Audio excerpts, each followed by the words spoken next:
para essa abertura, que é rápida, eu convido o professor Urbano Cavalcante, ele é o vice-coordenador do GT da ANVOL de Estudos Bactinianos, e convido a professora Beth Bright, que é a líder do grupo de Linguagem, Identidade e Memória. Primeiro, é uma alegria estar com vocês. Né? Eu acho que são momentos como esse que fazem com que a academia nos ajuda a nos reconhecermos. Então, eu quero agradecer. Nós estamos com as 5 regiões do Brasil. Temos os professores, Luciane vem do norte do Brasil, né? E estão chegando a professora Josane, que vem de Cuiabá, Cláudio, que vem do Rio Grande do Sul, Jean, que vem do Paraná, Felipe de Minas, Faraco do Paraná, e temos os estudantes, o Paulo de Alagoas. Então, nós estamos aqui todos com uma representação de todo o Brasil. Muito obrigado. Nós teremos 2 dias de evento. O nosso evento será sempre nessa sala 266, né? E aquilo que vocês precisarem, tiverem dúvida, por favor, eu, o Urbano, e temos aqui os nossos alunos que vão poder nos ajudar. Bom dia a todos, a gente está muito feliz em receber vocês. A gente espera que sejam 2 dias de muita alegria, sejam todos muito bem-vindos, que as trocas, os diálogos, os encontros, os afetos alimentem essa nossa vontade de construir conhecimento, de interagir com o outro. A gente está muito feliz, agradece a presença de todo mundo. Em especial, quero agradecer a nossa comissão organizadora, os nossos estudantes, que sem eles a organização, a parceria, a logística não seria possível, tá bom? Quero citar nominalmente, porque eles são muito especiais. Alessandra Folha, Mois Landim, Ana Luísa Siqueira Machado, Beatriz Amorim de Azevedo Silva, Gabriel Isola Lanzoni, Larissa Vieira de Cerqueira, Leandro Pereira Landim, Luísa Vargas Console Almeida, Natália Kemisato Mitsunami e Viviane Mendes Leite. Muito obrigado a todos vocês por um excelente evento nesses 2 dias aqui na USP. Bom dia a todas, todos. Eu estou muito feliz também de estar aqui com o Marinês, Urbano, junto com todas as regiões do Brasil, todas as pessoas que de alguma maneira se juntaram há muito tempo, né? Alguns mais recentemente e outros bem antes, né, desses recentemente. Então estou muito feliz. E como a Marinês me pediu rapidinho, então, né, Marinês, eu vou falar um pouquinho das nossas jornadas, né? Porque nós temos o GT, então algumas pessoas são do grupo de estudos bactinianos, que tem as regras, etc. E outros são do GT e também desse grupo Linguagem, Identidade e Memória, que é um grupo também que se formou. Todas as coisas que começaram assim pelos anos 2000, né? Tanto o grupo de trabalho como o GT, etc. Então eu vou só mostrar rapidinho a sequência das jornadas, né? Para a gente entender. Está aqui como jornada. Vivi, até isso eu vou precisar. Não, a Vivi está vendo. Jornadas. Já viu? Vai ver, fica perto. De baixo para cima, crescida. Pronto. Então é rapidinho. É só para dizer, se eu cometi algum engano aí, a Marinês me fala, né, que ela está junto há muito tempo. Então esses grupos, na verdade, eles se formaram por volta do ano 2000, e a nossa primeira jornada foi em 2006 na PUC, porque esse grupo está ligado, então, como instituição, à PUC São Paulo. Então eu estava vendo, não trouxe, mas a gente, até a programação que vocês estão vendo, essa coisa chique que está aqui, né? Lá era apenas um Word, uma página, né? Sem logo, sem nada, depois nós escolhemos um logo. A segunda foi em 2007, na Fundação Santo André, que já tem alguém daqui, que eu acabei de ver, que foi aluna do Paulo, está aqui. Foi na Fundação Santo André que a gente tinha alunos, né, orientandos, vários, né, Paulo, era meu orientando, né, lá na Fundação. E a terceira, tem um destaque aí, em 2008, foi aqui na USP, né, vocês vão vendo que isso que a Marinês falou, desse grupo que é de diferentes instituições, a jornada foi acompanhando. Então foi aqui na USP e aqui que nós apresentamos o projeto do primeiro número da Bactiniana, né? Então a gente, a Miriam também, né? A gente tinha a apresentação, né? Vocês sabem que esse grupo, tanto do GT como do GP, a gente se reúne, mas a gente não discute um texto. Cada um apresenta a sua pesquisa. Essa é a natureza desses encontros. Então, isso é de uma diversidade maravilhosa, né? Porque a gente não se fecha num tema. Então, ali nós tivemos, então, aqui na USP, o primeiro, eu nem mostrei depois, quando vai aparecendo o primeiro número, que a gente discutia, todos apresentavam os trabalhos, os convidados, como hoje a gente tem um Faraco, a gente tinha convidados também, né, de diferentes partes do Brasil, e no final a gente fazia o que a gente fez naquele ano e as propostas, né, então ali estava a Bactiniana. Depois nós fomos para a Federal de Uberlândia, né? Também um evento inesquecível, né? Não dá tempo de voltar. Está indo aqui, a ida e a volta, né? Depois, 2010 na PUC, 2011 voltamos para a USP, 2012 na PUC, e aí a gente vai tendo assim, o que a Bactiniana fez, quando começam as traduções da Sheila, né, as novas traduções a gente vai tendo. Depois nós fizemos um evento conjunto, que foi da PUC com o Unixul, né, também um evento importante. Depois, 2014, Federal de Pernambuco, né? Então, depois voltamos para a PUC, 2016 Unicamp, porque a gente tinha a Silvana Serrani, né, que é membro do nosso grupo, muito forte.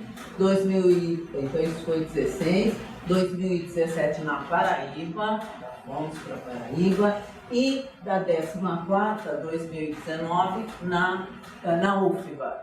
Essa é a mais chique, se vocês entrarem assim, aparece, né, na internet, toda a programação aparece tudo. E aí veio a pandemia, então a gente tem 2020 que estava programado para Curitiba, 2021 também não tivemos, 2022, e embora eu não tenha posto em 2000, de propósito, conversamos com a região, em 2023, na verdade nós estivemos em Niterói, né, vários representantes do grupo, apresentamos os trabalhos, mas ali, porque sempre o centro, a maioria dos encontros, ele tem a ver com o GT, com o grupo de trabalho. E naquele momento, o coordenador nos convidou, mas não era digamos assim, foi uma jornada, mas que não teve esse nome, nós éramos apenas convidados. Trabalhamos normalmente, então eu não coloquei.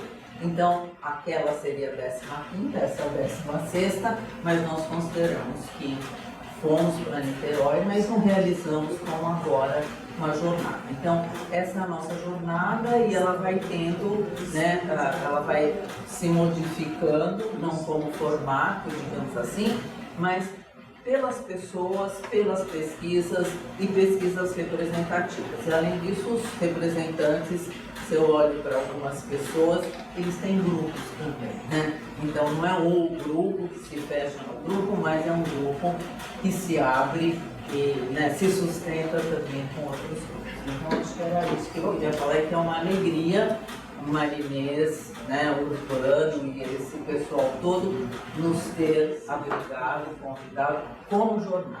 Então é a nossa 15ª jornada. Muito obrigada. E agora nós vamos convidar, nessa abertura, o professor Jean, que está coordenando com a professora Beth um projeto de publicações, e a Mariana, que é da UCTEC, para eles apresentarem também de uma maneira rápida todo o trabalho editorial que vem sendo feito, né, com publicações importantes dos estudos bactinianos. Bom dia. Bom, primeiro falar do prazer de estar aqui novamente. Em várias dessas jornadas eu participei, né? As que depois que eu nasci. Em algumas delas eu ainda não estava, mas em acadêmica. Então, estou bem feliz de estar com vocês. A ideia nesse momento também é rápida, é a gente fazer uma breve apresentação do nosso trabalho editorial, né, junto à UCTEC, essa editora que está desde 1971 no mercado de livros, vocês conhecem muito bem, né? E, bom, eu vou ler rapidamente o que eu e a Beth preparamos, né? Pode ser, Beth, um pedacinho assim para a gente não se perder. Então, para que vocês entendam, né? Coleção Licores. Licores é a sigla para Linguagem, Corpo, Estética. Né? O selo Licores integra desde 2020 o catálogo da renomada e prestigiada editora UCTEC, atuante no mercado de livros acadêmicos desde 1971. Lembramos que a primeira versão de Marxismo e Filosofia da Linguagem, Problemas Fundamentais do Método Sociológico na Ciência da Linguagem, assinado Bakhtin Voloshinov, é lançado pela UCTEC em 1979, primeiro ingresso do círculo no Brasil, em língua portuguesa. O objetivo da coleção Licores é oportunizar a divulgação e circulação do conhecimento a partir de obras que dialoguem com as mais variadas formas de expressão, comunicação, formação humanas, pautadas nos estudos da linguagem, do corpo e da estética, considerando a multifacetada gama de possibilidades teórico-práticas que cabem nesse escopo temático, né? Então, surgiu a partir de uma ideia, assim, aquelas ideias, a Mariana pode contar um pouquinho como que eu cheguei lá, a Beth topa algumas ideias assim que a gente tem, e agora a gente tem esse hall de obras, a gente já está aí na 14ª em produção, né? Nesses 5 anos, 11 publicadas e 3 em publicação. Então, Mariana, eu acho que você pode contar um pouquinho pra gente. Vou falar rapidinho, vou contar as fofocas dos bastidores. Então, primeiro eu quero agradecer muito todos aqui presentes. Aqui foi a minha casa de formação, então estar de volta é muito, muito bom. O Jean, conheci o Jean porque ele tem uma publicação na nossa coleção de artes cênicas, dirigida por professores da Federal de Santa Catarina, que se chama Teatro e Universidade. E eu acho que imediatamente eu e o Jean, nós criamos uma relação muito próxima. Um dia ele vinha a São Paulo, eu falei, passa aqui, vem tomar um café comigo. Aliás, estão todos convidados, a gente adora receber os autores lá. O Jean chegou, conversamos, aí ele falou, o que você acha da gente fazer uma nova coleção? E eu sou uma pessoa sempre muito aberta, né, a todas as propostas e propostas boas, então. E quando ele falou, a gente pensou uma coleção Licores, com a professora Beth Bright, o meu olho esbugalhou, eu acho, eu tenho esses desenhos. Imediatamente nós demos início. E eu acho que a primeira publicação saiu logo em seguida. Em 20, na pandemia. Exatamente. Então foi uma coleção que foi filho da pandemia, mas que mesmo assim, enfim, não parou a sua produção, né? Nós temos, outro dia eu conversava com o Jean que a régua da coleção está subindo, então está ficando, nós felizmente só temos títulos, enfim, maravilhosos, dos quais nos orgulhamos demais. O professor Geraldo está aqui, e o professor Geraldo foi um dos que eu li na minha graduação, e poder editá-lo hoje, estar sentado aqui, e ter editado, professora Beth, é uma emoção gigantesca também, e muita gratidão. Então, o livro do professor Geraldo que está ali fora, vocês podem conhecer, é uma reimpressão, né? Não somente uma reedição, né? Nós trabalhamos no livro, o professor Geraldo, enfim, incluiu coisas novas, tem um prefácio belíssimo, um novo prefácio da professora Beth. Então a régua da coleção está subindo, é uma coleção que está com um nível assim, que é o nível de vocês, que é o nível Beth, de qualidade, de seriedade, de compromisso, e que sempre foi o propósito da UCTEP, né? De trazer coisas que realmente elevem essa régua para que a gente tenha cada vez mais uma formação mais sólida. Então eu só queria agradecer, eu não tenho muito o que dizer, quem queria dizer vocês, eu estou de ouvinte. E professora Beth, agradeço imensamente, viu, pelo espaço, pela oportunidade, pelo carinho, professor Jean, que somos amigos além dos livros. E é isso, agradecer, parabéns, Geraldo, você, viu? Eu só queria acrescentar duas coisas. Primeiro que o Jean, ele é neto do Paraco, porque ele foi orientando orientando também, que é o Gilberto Castro. Então, vocês percebem que as coisas se juntam, né? E o Jean é muito cheio de ideias, né? Alguém de teatro, muito cheio de ideias, então são ideias boas, então que a gente aceita. E a Mariana também acompanha, né? Então hoje é uma satisfação que é o livro do Geraldo, exatamente hoje uma terceira edição que estava precisando, que as pessoas estavam fazendo PDF. Que precisava mesmo, né? Eu só quero acrescentar que essa coleção que nós dirigimos é uma coleção aberta. Nós convidamos todos que quiserem, claro, vocês submetem a obra. Essa obra tem no seu conselho editorial, tem a Sheila Grilo, Marília Morim, né? Além de outras pessoas, mas eu estou puxando tudo para a nossa sardinha, né? Então tem o Sheila também.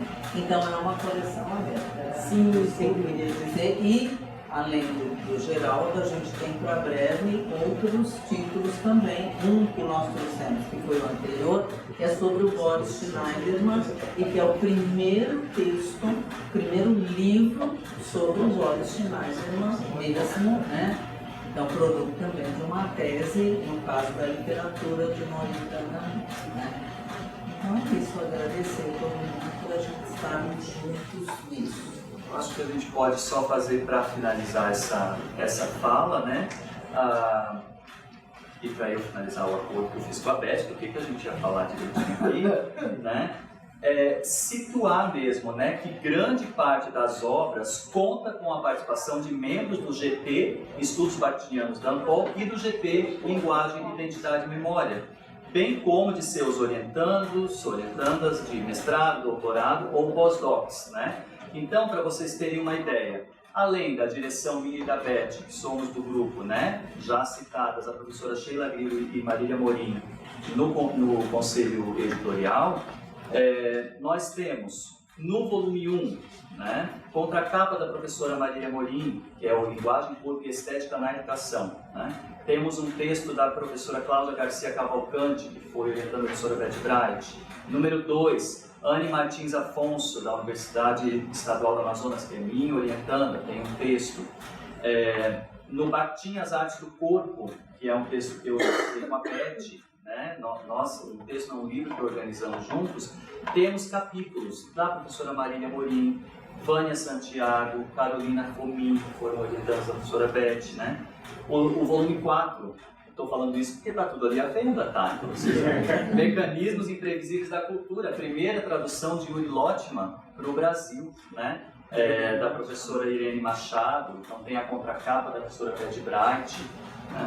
Além da tese, é um texto que fizemos com vários organizadores, entre eles a professora Maria Helena Cruz Pistori, né? É o nosso volume 5, que tem também um texto belíssimo sobre a pesquisa em ciências humanas nesse trabalho, né? O 7, do Vinícius Nascimento, que é o livro Perspectiva Dialógica nos Estudos da Tradução e Interpretação da Língua de Sinais.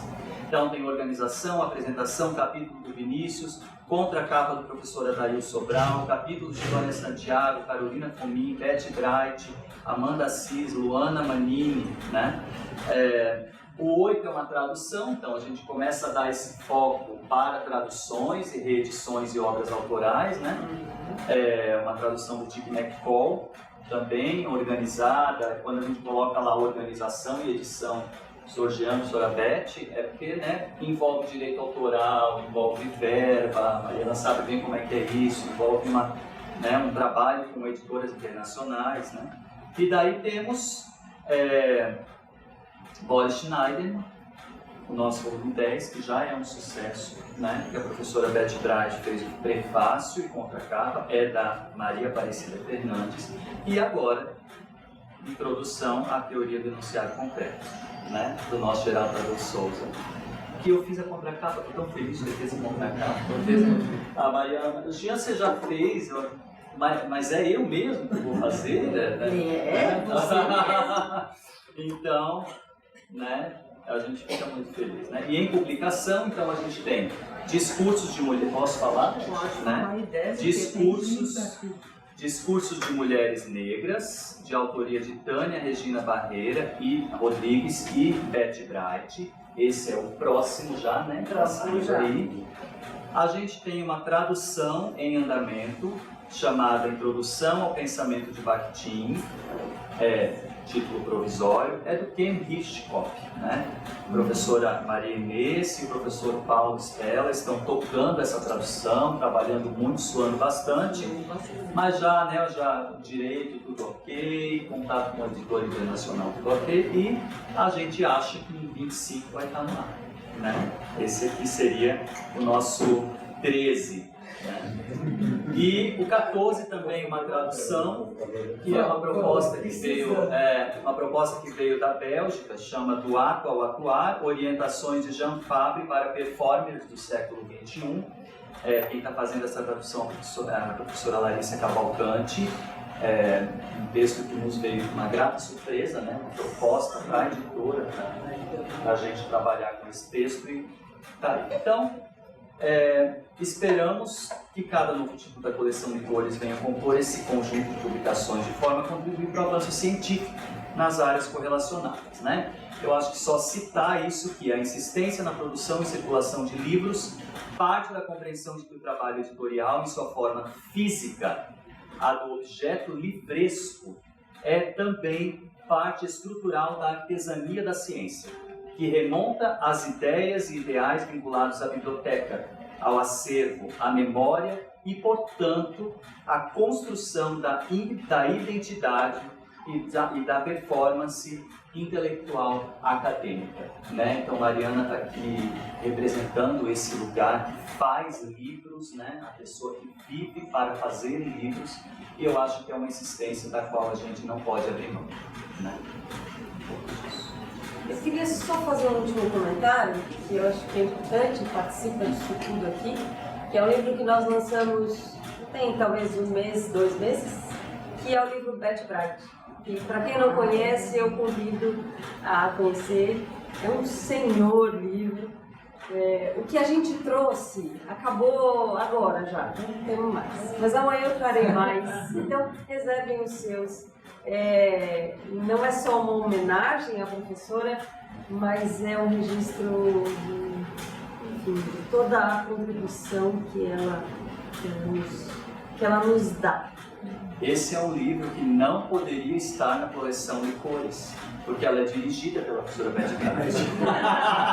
Ela tinha que aprovar, ela tinha que saber. Né? Então eu e a Mariana tivemos ali, não, então vamos ser. É a professora Maria Inês, que participou ali, ó, em cima. Maria Inês, Paulo, a Maria Helena, Paulo. Maria Inês, Maria Helena. Então a gente teve assim a sacada de colocar numa coleção que já existe, coleção Deseducar, que eu dirijo também, mas lançando, então a professora Beth Bright lança a série Homenagens. Então, se alguém tiver ideias para homenagear alguma pessoa intelectual, mais de 20 anos. E aí vai para essa série Homenagens. Eu posso então dizer do livro. O livro é maravilhoso, não é porque é uma homenagem. Mas se vocês pegarem, estou olhando para o Fará, o texto do Fará é sobre o enigma do terceiro, né? Ou da Sheila, tem um monte de gente aqui. São textos que não são só assim, homenagem no sentido familiar ou afetivo. Tem isso também, mas uma contribuição intelectual que eu mesma tenho que ler aos poucos, porque são coisas a se pensar e que vão ser lidas mesmo como contribuição para a arte, né? Não posso dizer porque só descobri no último segundo, né? E só para fechar, o nosso ideal, né, editorial não é a venda. Mas a professora Beth esse mês certamente é campeã de venda da editora. Sem ter feito nada. Não, isso até para mostrar, enfim, né? Onde a gente consegue chegar com os livros. E é bem longe, viu, professora? Tá bom? Esgotou aqui, mas a Mariana vai trazer mais. Vou trazer. Amanhã deve estar por aí. Tá bom? É isso, obrigado, gente. Obrigado. Obrigada. Então, passamos imediatamente a primeira mesa, né? A Beth já se referiu ao professor Carlos Alberto Fará, que é o nosso convidado, e eu gostaria que viesse para a conferência de abertura desse encontro nacional. Você não precisa ser. Então, eu vou ficar aqui só no início, depois eu vou te olhar de lá. Então, é com muito prazer que a gente recebe você falar aqui na USP, né? E nesse encontro nacional dos estudos baletinianos, dos estudos baletinianos, não é? E também da 15ª jornada. Dizer algo do Faraco um pouco a gente todos conhece, mas eu acho que algumas coisas eu gostaria de apresentar. Ele é um professor titular da Universidade Federal do Paraná, em Curitiba, aposentado, mas esse aposentado vocês têm que entender com muita flexibilidade, porque ele continua atuando como professor colaborador da UFPR, não é? Alguém que tem a sua formação em letras, o seu mestrado na Unicamp, o seu doutorado na Inglaterra, foi reitor da Universidade Federal do Paraná e ele é quase que uma leitura obrigatória, né, do que ele produz, né, das obras, mais de 20 livros, mais de 36 capítulos e os vários artigos publicados na revista Bactiniana. Então, eu acho que ele vai desde dos estudos de gramática, o curso de Linguística Geral do CECIR, não é? e também o trabalho permanente, né, com essa questão da linguística aplicada.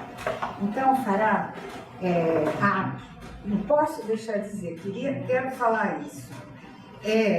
Ele também tem muitas obras que foram dirigidas ao ensino médio, uma vez que ele também foi professor na escola básica, né? Eu acho que todo esse trabalho dele e a dedicação é que faz com que a gente tenha muito prazer que você esteja aqui, Fará. Então, bom dia a todos. Agradeço as palavras de apresentação da Maria Inês. No ano passado, nós tivemos um segundo semestre juntos, um intenso segundo semestre juntos, que a Maria Inês tentou fazer um pós-doutorado comigo. Acabamos dando um curso junto, um curso animadíssimo, né? Então, prazer atender o convite da Maria Inês, que eu agradeço muito, e um prazer enorme e uma honra estar aqui com vocês fazendo essa fala. Eu trago para a consideração de vocês algumas reflexões recentes que nasceram de releituras de textos do Círculo de Bakhtin, aliadas a releituras de retórica. Bastante especulação e um pouco de filosofia, né? Por várias razões eu voltei à retórica recentemente. Voltei a alguns textos clássicos, reli os comentários esparsos de Bakhtin sobre o tema, que me levou também a reler o belo estudo da nossa colega Maria Helena sobre Bakhtin e a retórica. Nesse seu texto, a Maria Helena revisita os clássicos e, com eles no horizonte, capta a ambivalência dos juízos de Bakhtin sobre a retórica e nos auxilia a perceber certa implicância dele com a retórica. A Maria Helena diz com bastante propriedade que a retórica é mencionada com pouco entusiasmo na obra bakhtiniana. Essa é uma expressão bem interessante aí para caracterizar o que ele diz sobre retórica. E, no geral, esse pouco entusiasmo é verdadeiro, né? Ele reconhecia o poder linguístico e a relevância da retórica, mas claramente considerava que ela estava aquém das suas concepções de linguagem. Em outras palavras, ele destacava os méritos da retórica, mas manifestava restrições, especificamente no caso do estudo do romance, ao aproveitamento analítico das categorias retóricas. E punha em questão também as próprias práticas retóricas, em especial aquelas que ele classificava como uma forma inferior de retórica. A forma inferior de retórica, uma expressão dele, na qual o que importa é vencer o adversário e não se aproximar da verdade. São palavras dele. Então, essas são formas inferiores de retórica. Guardem bem essa palavrinha, verdade. Não se aproximar da verdade. Ela vai nos incomodar bastante durante a nossa conversa. Então, ele apresentava restrições a essas formas, a essas práticas retóricas, mas também as práticas que se limitam a vitórias verbais sobre a própria palavra. É um jogo de palavras. Ele se incomodava também com isso, dizendo que elas degeneram em um jogo verbalizado, puramente formal, o jogo da palavra pela palavra. E, por fim, aquelas práticas em que a retórica, expressão dele agora, na medida da sua falsidade, manifesta um abusivo apelo às emoções. Em suma, essas críticas às práticas retóricas, ele reproduz e subscreve, nesses seus juízos, as críticas tradicionais à retórica como arte, o seu suposto descompromisso com a verdade, o seu formalismo e os abusos dos apelos emocionais. No entanto, nas notas de final de vida, aquelas que aparecem nos fragmentos de 1970 e 71, ele vai nos surpreender duplamente, como eu vou tentar mostrar um pouco adiante. Nestas minhas reflexões, eu não tenho intenção de tratar propriamente dos gêneros retóricos ou das práticas retóricas. Eu não pretendo, então, falar propriamente da retórica como arte, mas como visão de mundo, como filosofia. Especificamente, aquela filosofia formulada pelos sofistas na Atenas do século V antes da nossa era. A retórica, então, entra aqui como uma filosofia da qual decorre a necessidade da retórica como arte. Então, é uma cosmovisão que traz a retórica como arte como uma necessidade. Não temos como, assumida essa cosmovisão, não temos como fugir da arte retórica. Há, portanto, toda uma cosmovisão filosófica criada pelos sofistas que coloca as práticas de convencimento num incontornável primeiro plano. Então, o convencimento ganha primazia e prioridade a partir da filosofia, a partir da sofística. Os sofistas foram os pensadores que lançaram as bases do relativismo filosófico. É fundamentalmente isso que está em pauta no seu discurso. E por isso tanto incomodaram Platão e Aristóteles. E acabaram condenados, desdenhados e ficaram à margem das tradições filosóficas hegemônicas.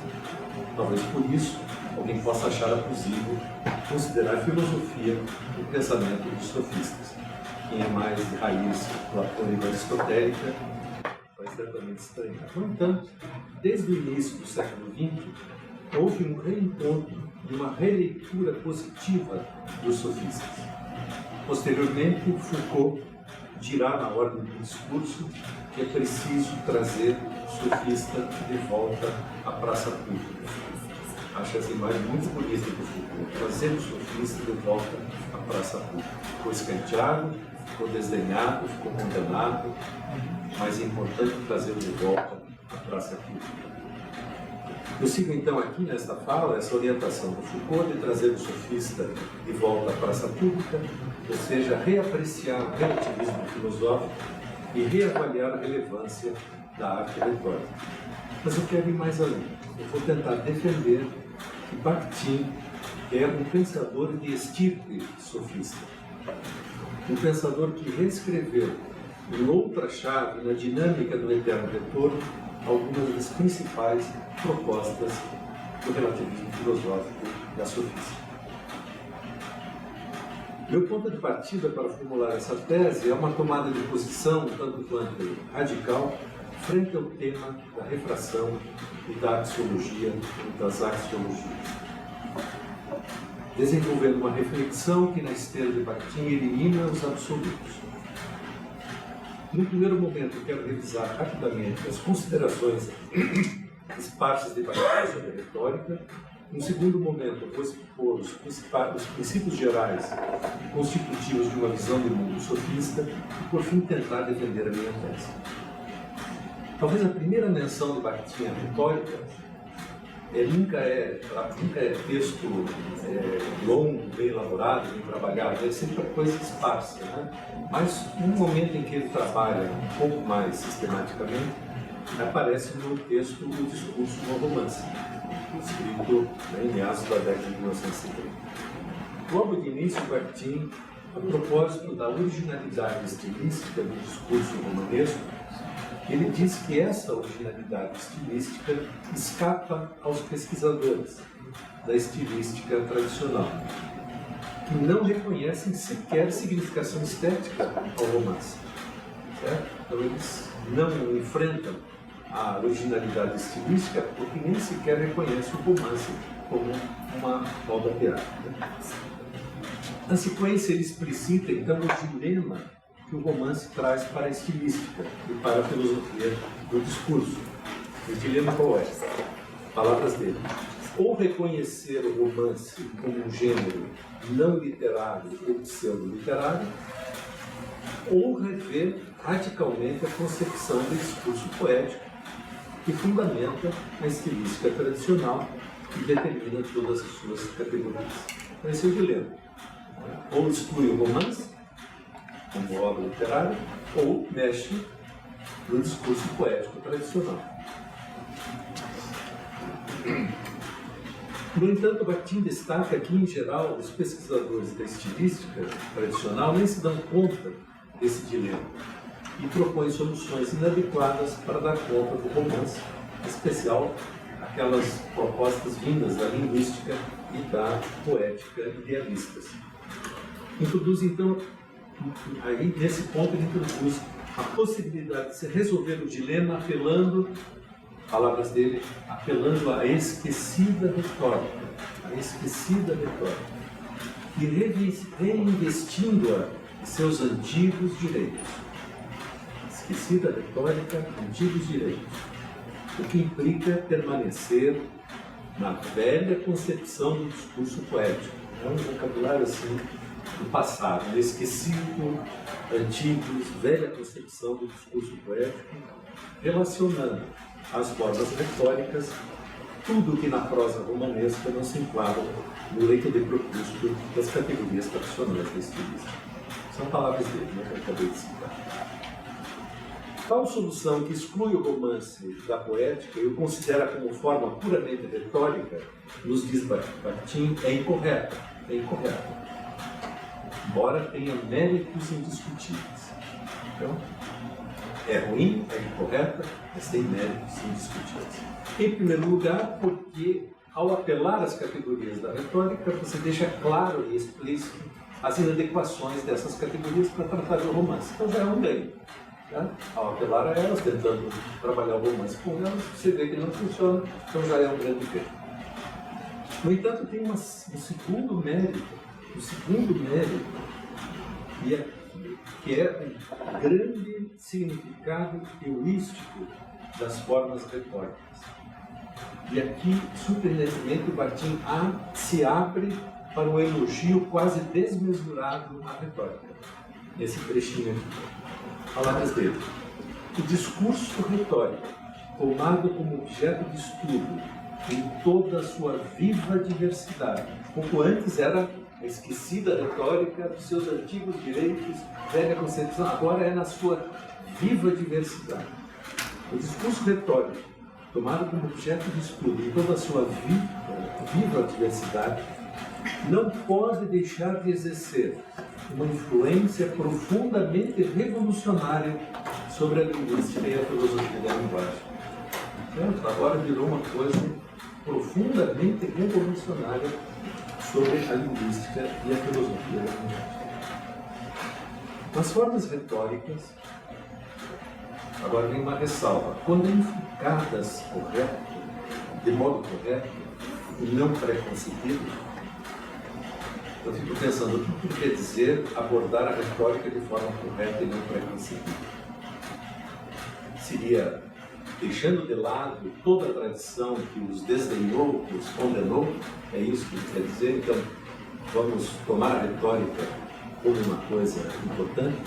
Se, nas formas retóricas, quando enfocadas de modo correto e não preconcebido, revelam-se com grande precisão externa os aspectos de qualquer discurso.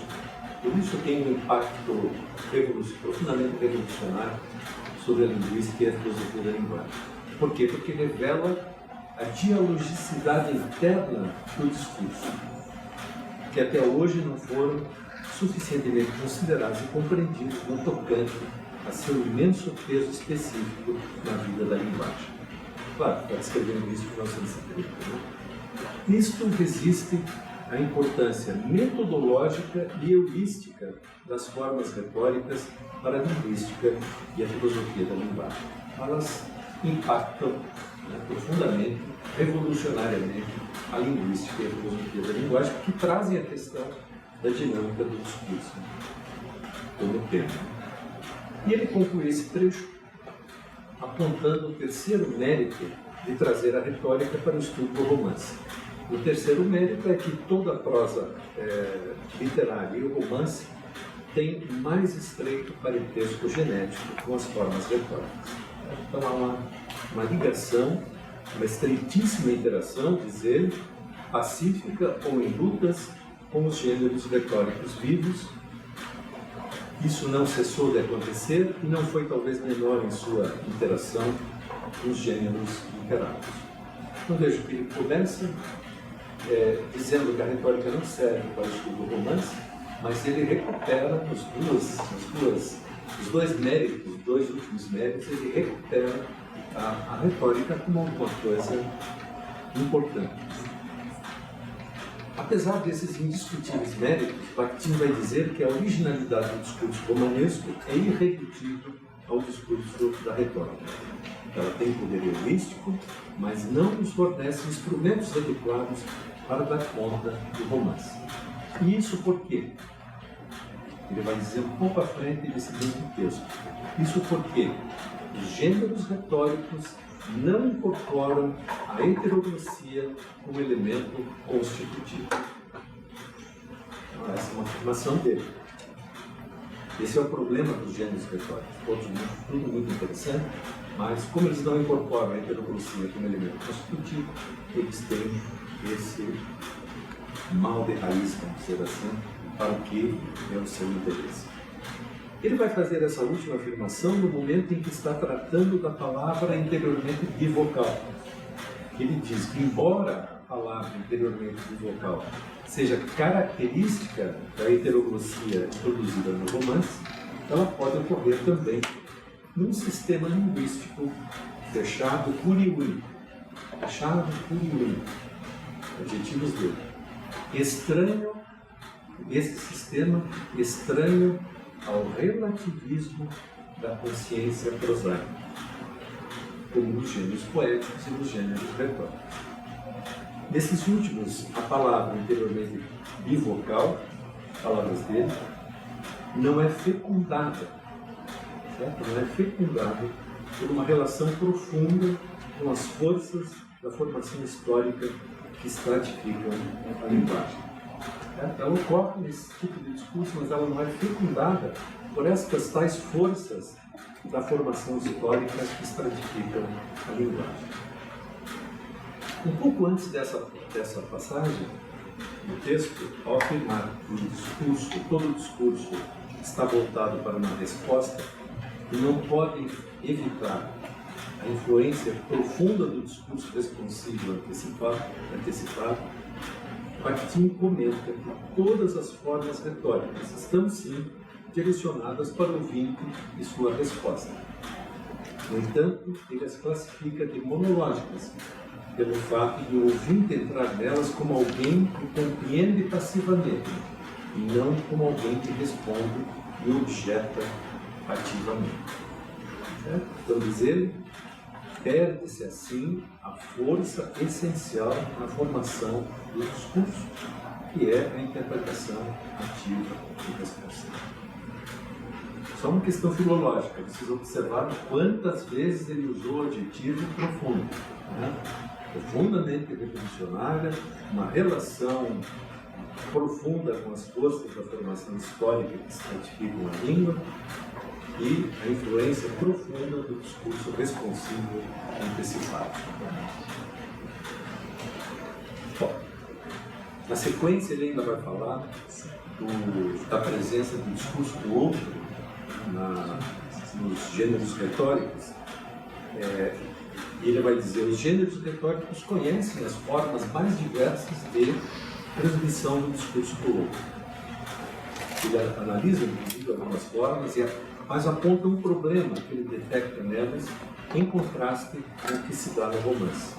Volta a dizer que os gêneros retóricos não têm raízes fincadas na dialogicidade da própria língua. Não são construídos à base da heteroglossia essencial. Muito bem.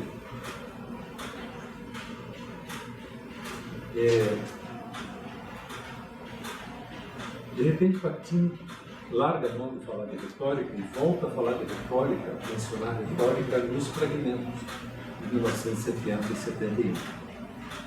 E aqui nós encontramos notas tipicamente programáticas, né, do tipo assim: polifonia e retórica. Ponto. Polifonia e retórica. Ponto.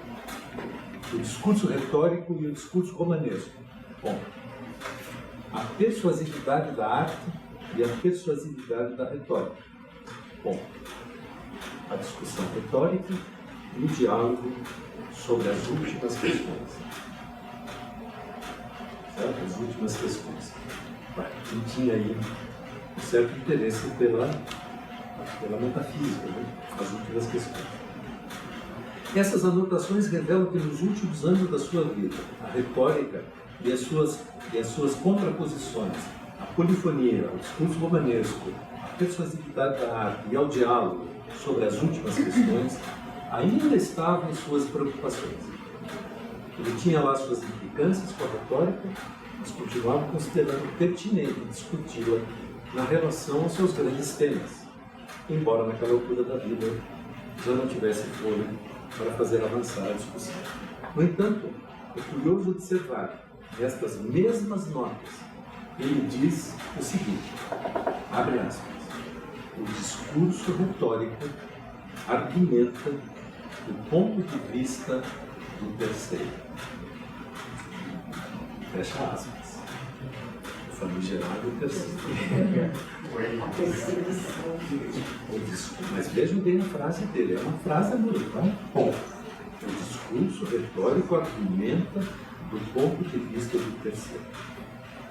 Eu quero comentar esse enunciado um pouco à frente, mas sem entrar em muitos detalhes, para detalhes, sobre o famigerado terceiro, vão lá no livro da Beth, no artigo que eu escrevi em homenagem a ele. Então, desde já chamo a atenção de vocês para essa asserção que o discurso retórico argumenta do ponto de vista do terceiro. Chama a atenção também para uma expressão muito curiosa que segue uma das notas sobre retórica que aparece nos fragmentos de 1970 e 71. O fragmento é esse aqui. Aquelas coisas só anotadinhas que a gente conhece. Na retórica, aos indiscutivelmente inocentes e os indiscutivelmente culpados. Há a plena vitória e a humilhação do adversário. O diálogo, a destruição do adversário destrói a própria esfera dialógica da vida da palavra. Destruiu o adversário, acabou o diálogo. Na antiguidade clássica, ainda não existia essa esfera superior. Eu já pensei muito sobre essa frase, mas não consegui saber do que ele está falando aqui. Na antiguidade clássica, ainda não existia essa esfera superior. A esfera superior seria a esfera dialógica da vida da palavra. Bom, essa esfera é muito frágil e facilmente destrutível. A esfera dialógica da vida da palavra. Basta um mínimo de violência. Acabou o diálogo. Uma referência a uma autoridade. Acabou o diálogo. Etc. Razumiquim e a mentira como caminho para a verdade. Razumiquim é um personagem do Crime e Castigo. A mentira como caminho para a verdade. Olha os paradoxos aí, né? Mentira como caminho para a verdade. A contraposição de verdade e Cristo em Dostoiévski. Aqui há uma nota na tradução que diz que é uma carta que o Dostoiévski escreveu em que ele faz essa contraposição entre a verdade e Cristo. Eu gostaria de ler esse texto, né, pensando que Cristo se apresentou. Eu sou o caminho, a verdade e a vida. João 14, 16, João 14, 6. E ele dá uma pista aqui, né? A contraposição de verdade e Cristo. Tem-se em vista a verdade impessoal e objetiva. Então é isso, né? Uma verdade impessoal e objetiva e uma verdade encarnada. Na verdade, uma análise de fundo teológico bem interessante. Tem-se em vista a verdade impessoal e objetiva. Isto é, a verdade do ponto de vista do terceiro. A verdade do ponto de vista do terceiro. Ela é impessoal e objetiva. E agora a última frase desse fragmento. O tribunal arbitral é o tribunal da retórica. tribunal arbitral é o tribunal retórico.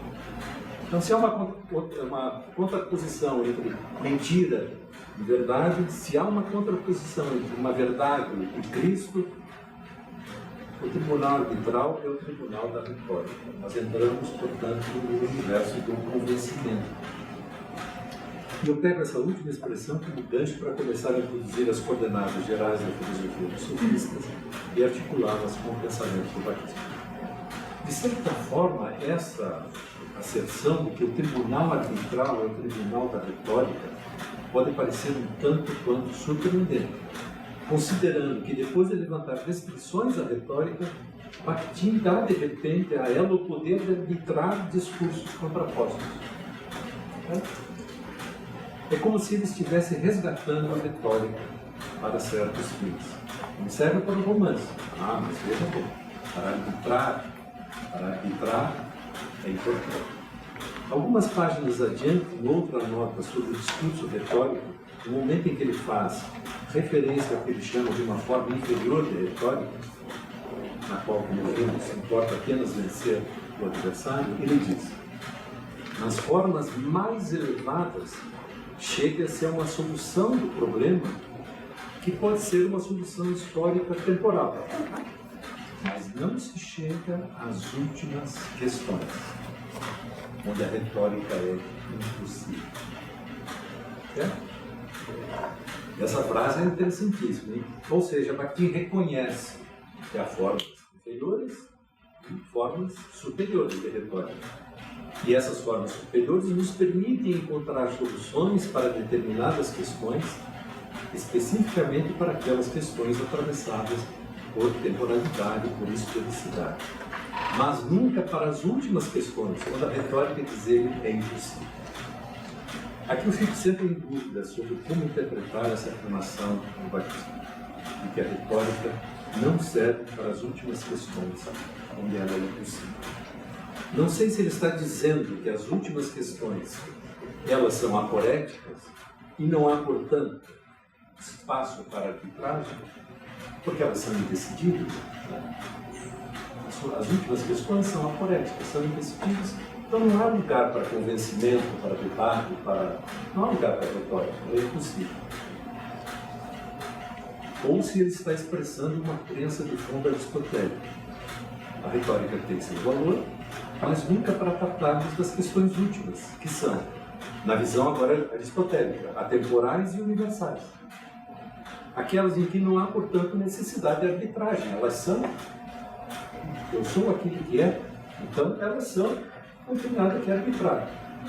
Se elas são indecidíveis, não tem o que arbitrar, e se elas são universais e atemporais, não tem o que arbitrar. As questões últimas, então. Bom, de qualquer alternativa, a retórica não teria lugar. Não podemos, evidentemente, dizer muito a partir de notas esparsas e fragmentadas de asserções não desenvolvidas. Em todo caso, penso que podemos dizer que Bakhtin entendia, eu prefiro a primeira interpretação da questão de cima.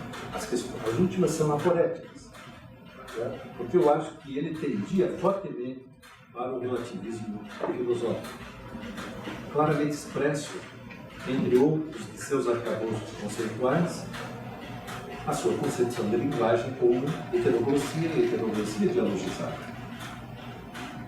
ou em sua compreensão do carnaval como uma cosmovisão marcada por um clima, expressão dele, um clima de alegre relatividade. Tudo é relativo, eu ponho ando de ponta cabeça e percebo que o mundo poderia ser outro. Ou ainda o relativismo da consciência prosaica expressa no romance. Vale então lembrar esse ponto do que afirmava Protágoras, um dos mais importantes formuladores da filosofia sofista. Ele dizia que sobre qualquer fato há dois discursos contrapostos. Sobre qualquer fato há sempre dois discursos contrapostos. O que parece estar reverberando na célebre afirmação do Nietzsche de que não há fatos, só interpretações. Nós poderíamos completar o dito de Protágoras dizendo, bem de acordo com o pensamento dos sofistas, que a opção por um ou outro desses discursos contrapostos dependerá de convencimento.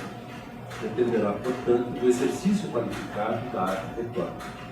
Em última análise, o tribunal arbitral será, pois, o tribunal da retórica.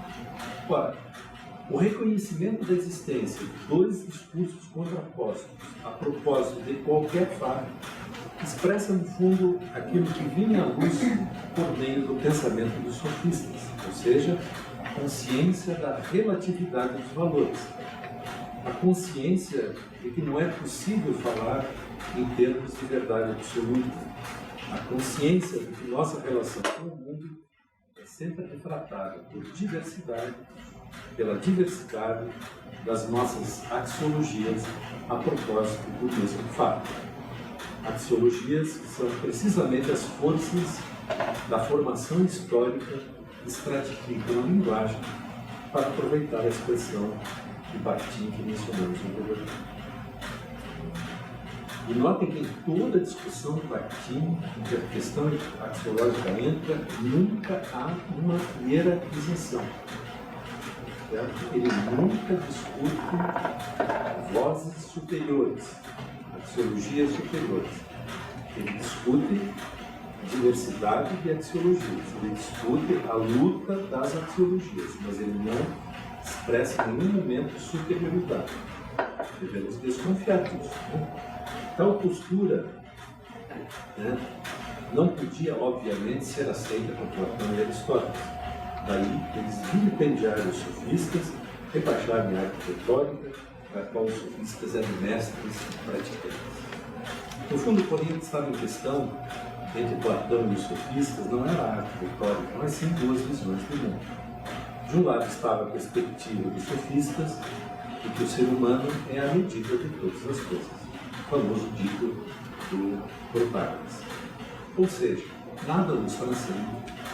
Não há nenhuma garantia extra-humana e sobre-humana para sustentar com absoluta certeza o nosso conhecimento e para pautar em padrões universais as nossas ações práticas, sejam elas éticas, políticas ou estéticas.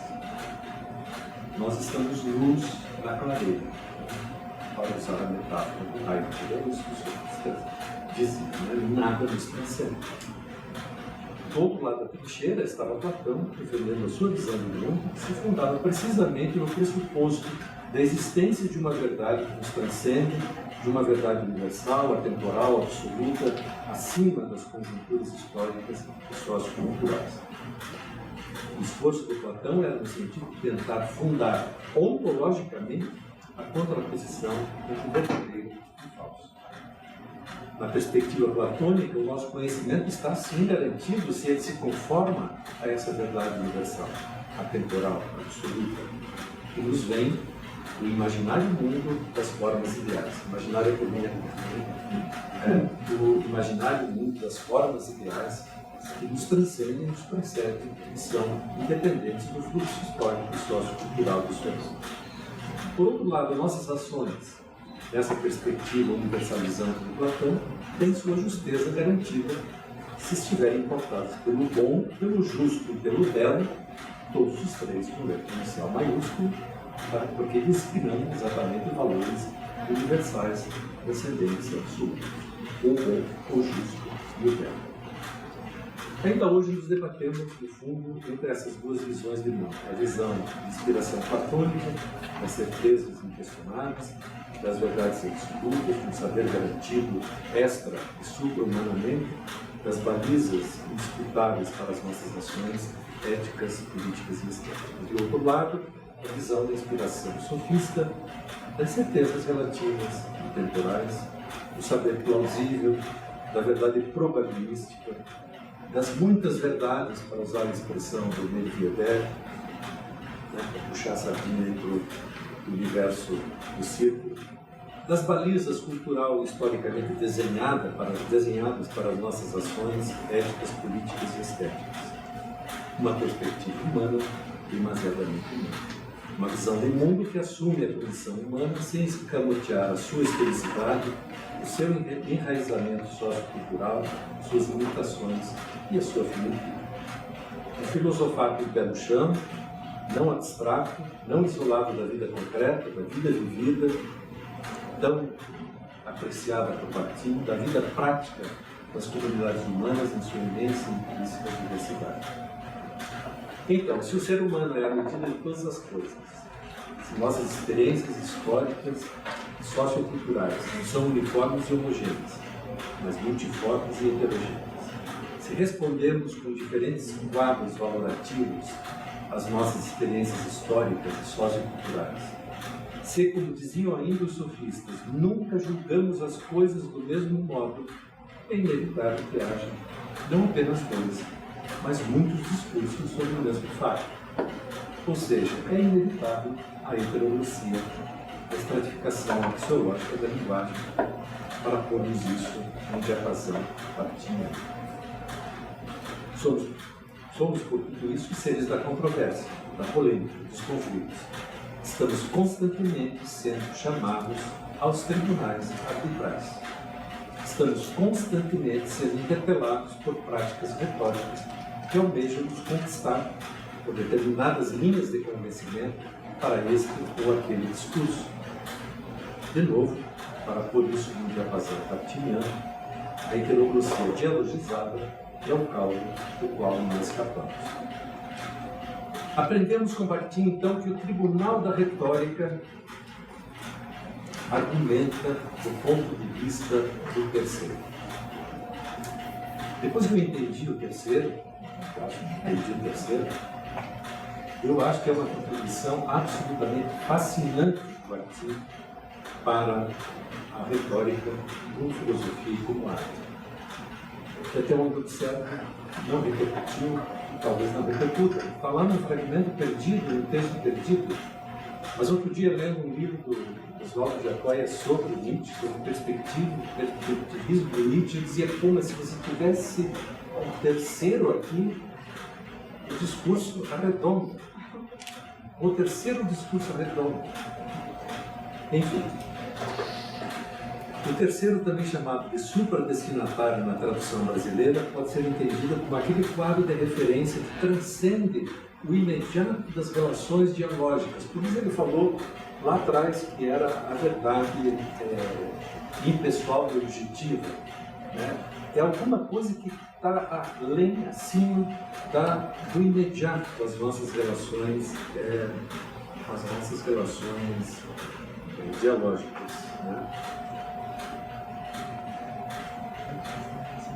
Porque o Bakhtin diz que o enunciador não pode deixar que seus enunciados fiquem à mercê plena e definitiva dos destinatários presentes e imediatos. Não pode deixar. Agora, como é que não deixa só desse jogo aqui? Porque tem um terceiro invisivelmente presente nas relações dialógicas. Tem algo que transcende o imediatismo das relações dialógicas. O supradestinatário é um externo às relações diretas e imediatas que estamos sempre pressupondo. Ele está sempre pressupondo uma maior ou menor consciência. Veja a observação dele. O qual nós apelamos numa espécie de lastro transcendente, garantidor do nosso dizer. Cada diálogo de Bakhtin ocorre como que no fundo de uma compreensão responsiva de um terceiro invisivelmente presente, situado acima de todos os participantes do diálogo.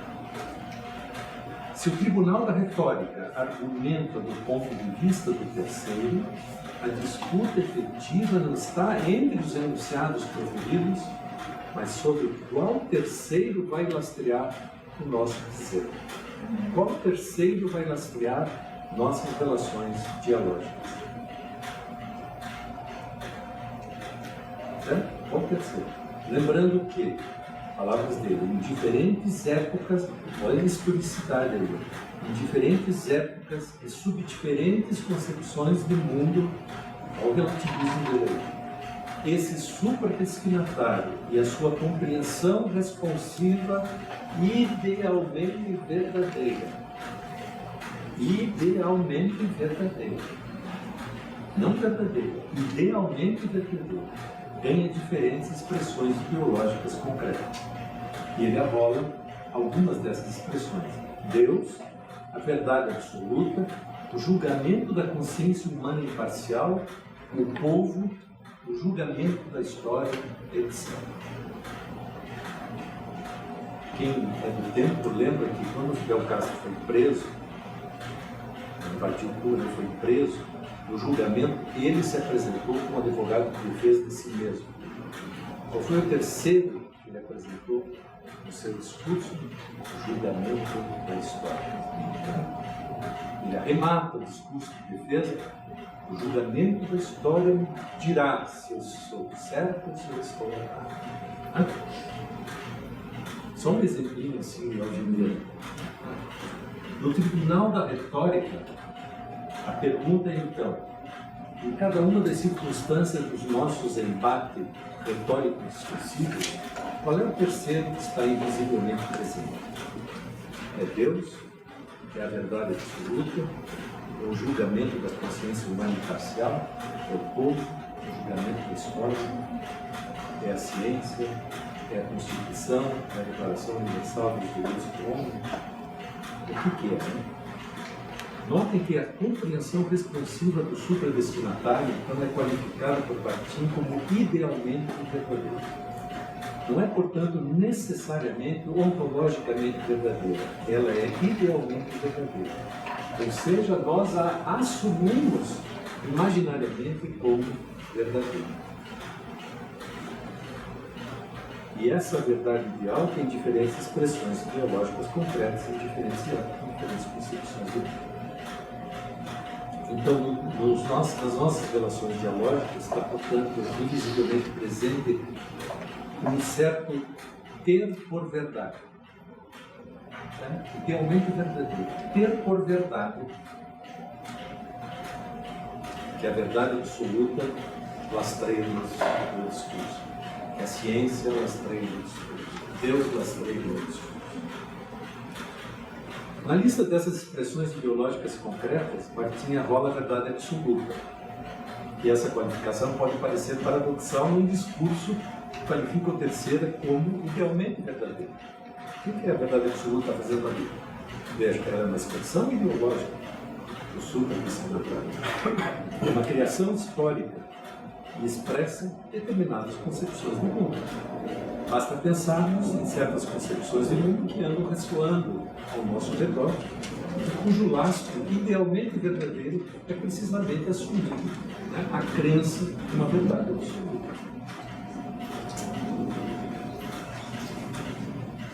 Bem, eu fui apresentando as grandes coordenadas do pensamento dos sofistas, entrelaçando-os de propósito com acepções de Bakhtin. Fiz isso para sustentar a defesa da minha tese, que o Bakhtin é um pensador distinto e sofista. A formulação conceitual do supradestinatário deixa ver que o fulcro da questão é a danada da verdade. O fulcro da questão é a danada da verdade. O que é que se esconde atrás desta fatídica palavra? Uma realidade extra, supra-humana, atemporal e absoluta? Ou muitas verdades humanas demasiadamente humanas? E parece claro que Bakhtin deixa ver aqui, mais uma vez, ao tratar do supradestinatário, o seu posicionamento fundado no relativismo filosófico. Os quadros rastreadores do nosso dizer não são ontologicamente verdadeiros, mas idealmente verdadeiros.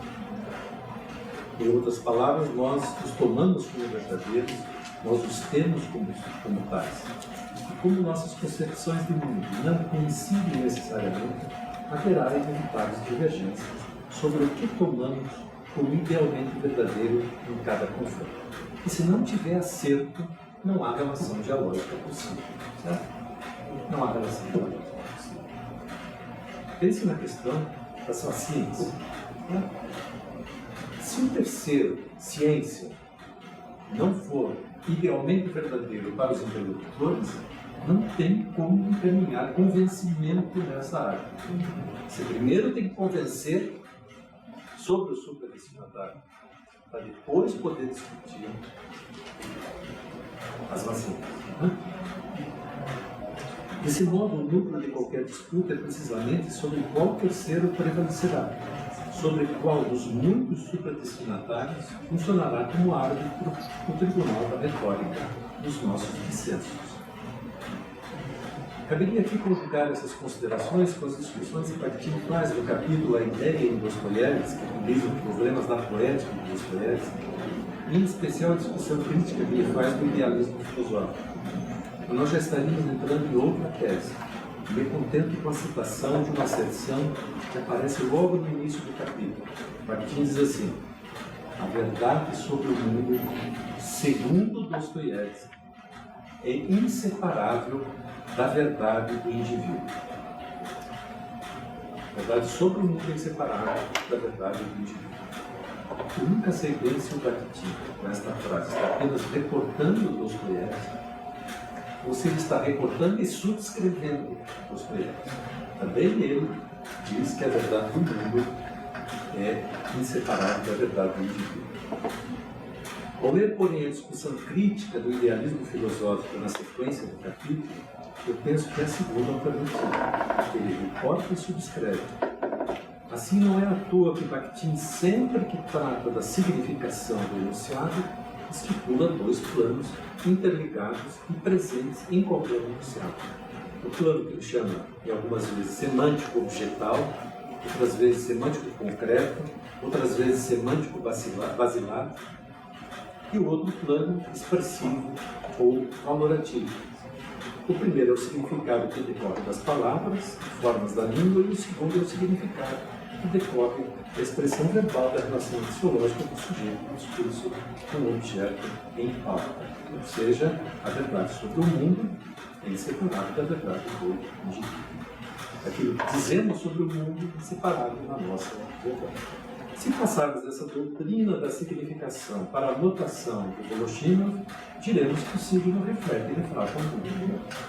Ou seja, com a linguagem de reportamos ao mundo, mas sempre de forma refratada, isto é, mediada por nossos posicionamentos valorizativos. Há sempre, portanto, um perspectivismo na nossa discursividade. Nesse sentido, nosso dizer nunca apenas reflete o mundo como tal, mas como percebemos a partir de diferentes posições valorativas e de diferentes experiências históricas. Elaboramos, portanto, nossa discursividade não a partir de uma posição extra-humana, mas a partir do nosso lugar histórico e sociocultural. Não de fora, mas de dentro da nossa posição humana. Daí o fato da nossa realidade discursiva ser constituída de inúmeras vozes sociais, de diferentes visões do mundo e de diferentes posições avaliativas. Essa realidade discursiva heterogênea é que Bakhtin dá o nome de heteroglossia. Muitas vozes sociais, muitas línguas sociais, muitas visões do mundo, muitas posições valorativas. Isso, contudo, nos adverte ele que o mais importante que a heteroglossia é a heteroglossia dialogizada. Ou seja, e aqui, aspamos direto no sofista na praça pública, o encontro e o embate entre as vozes sociais. Confronto entre visões de mundo e choque entre posições valorativas diversas. No fundo, essa formulação filosófica retoma e dá um formato mais preciso ao que diziam os sofistas, e que, para o mesmo tempo, há sempre pelo menos dois lados, duas formulações discursivas e duas posições. Se levarmos, porém, a concepção de linguagem de Bakhtin as últimas consequências, vamos ter que aceitar que não há, a priori, uma posição valorativa, uma voz social superior em si e por si mesma a outras posições valorativas. Nós estamos, sim, perdidos no mato sem cachorro. A heteroglossia é o espaço do relativo e não do absoluto, do historicizado e não do atemporal, do específico e não do universal. Isso tudo porque não temos garantias extra-humanas para nossas discursividades. Temos só diversos supradestinatários, idealmente verdadeiros. Não podemos, no entanto, nos contentar apenas em reconhecer a heteroglossia. Esse é o primeiro passo, é inevitável dialogizar a heteroglossia, é perpassada de vozes contraditórias e conflitantes. Somos então chamados, repetindo, né, continuamente ao tribunal da retórica, que é a grande arena dos sofistas. É esse interior que se dá, a expressão do Bakhtin agora, a encarniçada luta ideológica. Encarniçada luta ideológica. E eu cito aqui esse parágrafo, vem do livro do Rabelais. As línguas são visões do mundo, não abstratas, mas concretas, sociais, atravessadas pelo sistema de apreciações, inseparáveis da prática corrente da luta das classes. Por isso, cada objeto, cada noção, cada ponto de vista, cada apreciação, cada entonação se encontra no ponto de intersecção das fronteiras das línguas e concepções do mundo. Cada um desses pontos está nas fronteiras e é englobado numa luta ideológica encarnada. Em outras palavras, o ser humano é a medida de todas as coisas. Nunca julgamos as coisas do mesmo modo. Relativos são nossos valores. Sobre qualquer fato, há sempre dois discursos contrapostos, contraposição que nos lança uma contínua luta ideológica encarniçada, ou como queriam os sofistas, no empreendimento agonístico permanente. Assim parece claro para mim, pelo menos, que Bakhtin é um pensador de estilo sofista. Espero que agora caia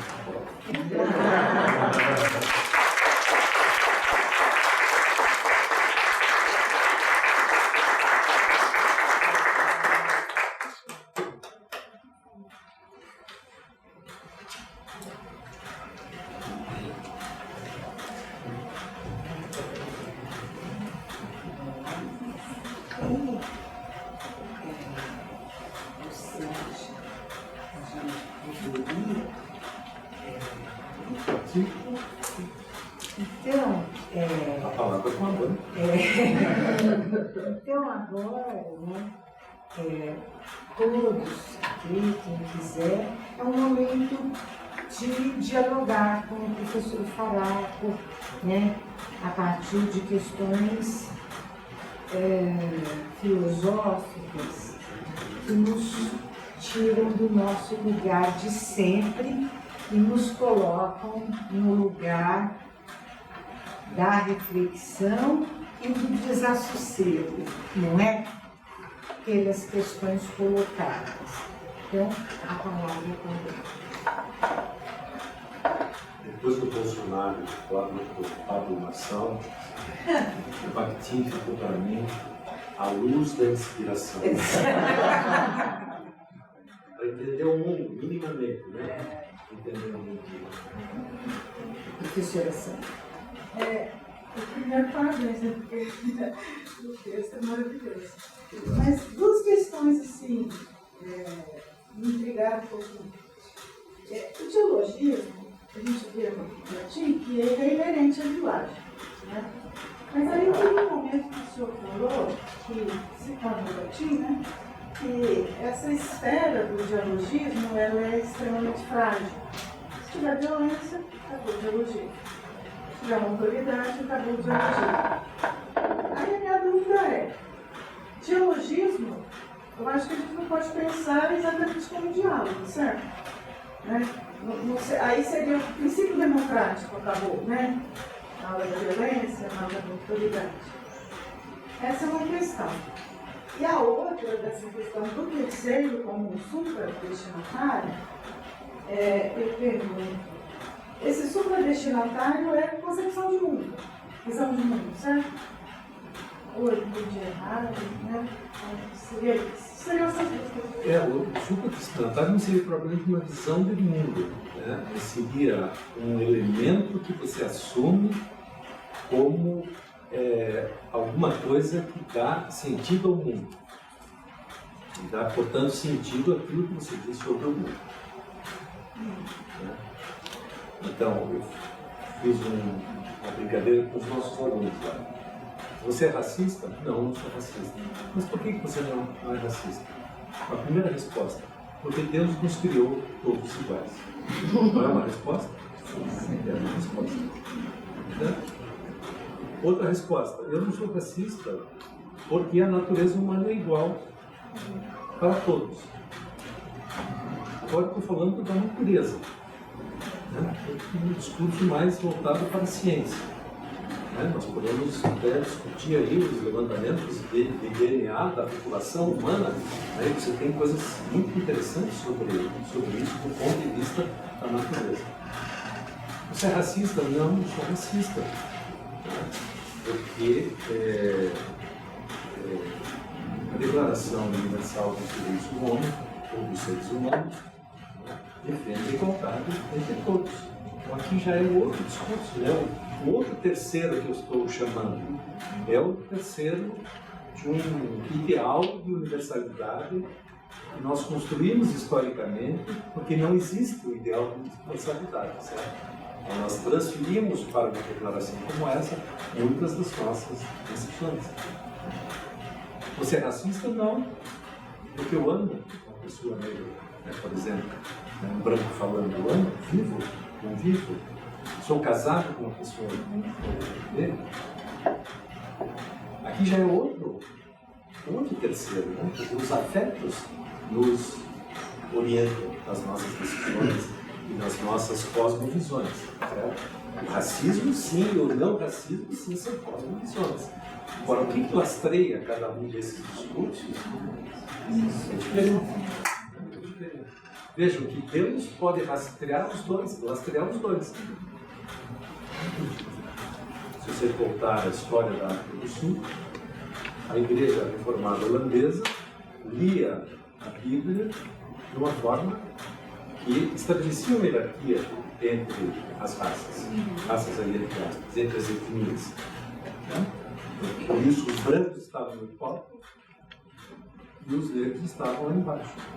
Que justificava o apartheid, que justificava todo um regime político e assim por diante.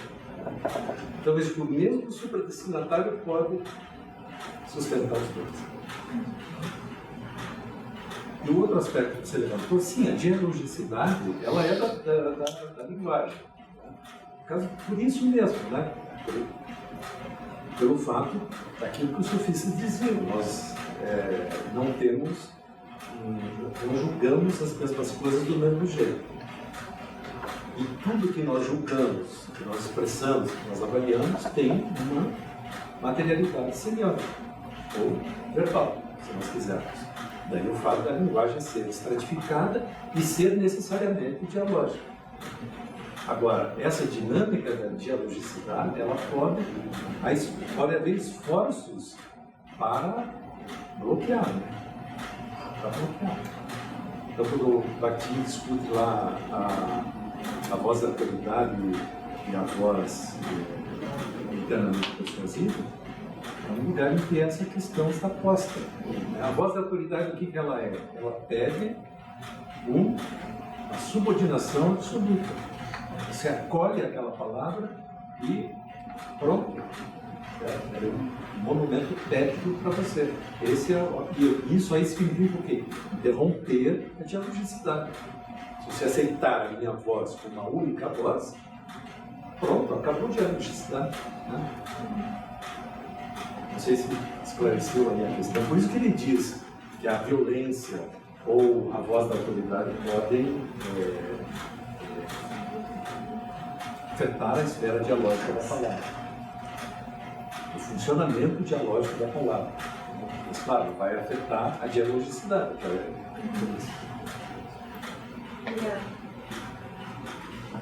Geraldo, posso? Sim, Geraldo, depois Felipe. Eu fiquei pensando, bom, lendo seu texto no livro também, esse enigma do terceiro, acho que percorre todo mundo que estuda a obra, né? Mas fiquei pensando também, hoje, que eu vi aqui, na relação desse terceiro com o grande tempo, né? Puxando um pouco essa questão da dialogicidade, que poderia se terminar frente ao discurso autoritário, né? Então a gente agora, o temor de Trump no mundo hoje, né? Como que a gente pode pensar também, né?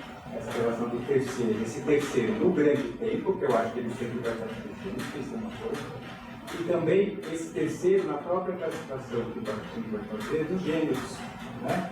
Porque os gêneros também, dependendo do gênero da esfera secundária principalmente, vai dialogar muito com possíveis terceiros, né? E no cotidiano também, a gente vai ter esses possíveis terceiros. E são mais prosaicos mesmo, são as nossas relações. Eles sempre vão estar presentes, né? Porque a gente é um mínimo de 2, mas é o terceiro, tem o terceiro. Sempre tem, porque a gente não existe, nós somos Adão no mundo, né? Então essa ideia que você comentar essa relação desse livro, realmente é super atraente, mas eu acho que ela também se relaciona com não só com a filosofia do ato responsável, né? Que parece que não está muito explícito, eu para mim, eu para o outro para mim, mas esse outro para mim pode ser o outro segundo e o outro terceiro. Então, eu queria um pouco saber assim, comentar um pouco com você. Adoraria ser uma ministra. Eu diria assim, todo enunciado precisa de um básico. Certo? É isso que ele está dizendo para nós. Ele diz que, lá na filosofia básica, ele diz que são dois centros de valores que se encontram. Ele não falava do terceiro. Depois ele percebeu, talvez, que não é aí, né? Não é aí. Quer dizer, você não esgota a coisa no nível do enunciado. As relações dialógicas não se esgotam no nível do enunciado. Elas não se esgotam no imediato da interlocução. Nós não começamos a conversar aqui, nós não estamos conversando aqui sem um terceiro presente.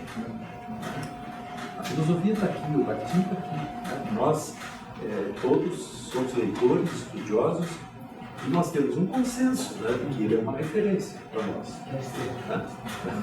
Então a filosofia é o terceiro invisível, conscientemente presente. E é disso que ele está falando. Ele diz a grande temporalidade. Exato. Quais terceiros sobrevivem? Quais terceiros sobrevivem? Se apelar, por exemplo, a uma declaração dos direitos do ser humano antes do século XVIII, não havia esse terceiro. Né? Se apelava para outros terceiros, mas o terceiro dizia que todos são iguais perante a lei, né? Ou então que o poder político é exercido, o poder político emana do povo e em seu nome é exercido. Isso no século XVI, se você dissesse, as pessoas internam, esse é o poder emana de Deus, né? E é exercido pelo ungido.